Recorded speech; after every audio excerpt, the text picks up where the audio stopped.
In November. Quite a story, Ann. That's right, Gordon. Diane, it was an emotional reunion that also included members of that veteran's family. He said he wanted to show his gratitude. Hey! How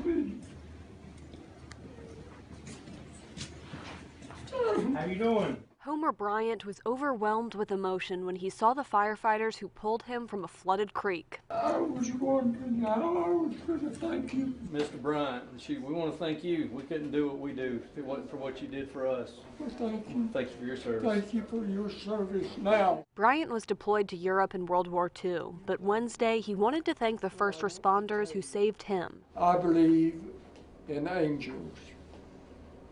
The angels saved me. He was driving near North Main Street when his car fell about 15 feet onto Academy Street and then fell farther. Approximately 75 to 80 feet down a hill between trees and into the river. He landed in the water in McPherson Park in the midst of a flash flood. When first responders found him, he was in the driver's seat with the water up to his waist. What we decided to do was make a manned entry into the water and to retrieve him that way. He was first helped by a young man Bryant said rushed into the water and called 911. Bryant said he still doesn't know who that young man is. I would certainly thank him, so many million times. He also wanted to thank the firefighters who led that swift water rescue. I appreciate from everyone and what they have done. They wanted to thank the 96-year-old veteran too. It's an honor for us to meet him just because of the things that he's done in his life.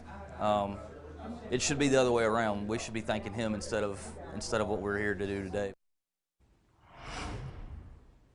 Bryant said he would also like the chance to say thank you to the police officers and that young man who came to help him. From 7 on Main, Ann Maxwell, 7 News. Great story. And Bryant said he spent 6 days in intensive care after the crash. He's doing much better and hopes to be back home in time for Christmas.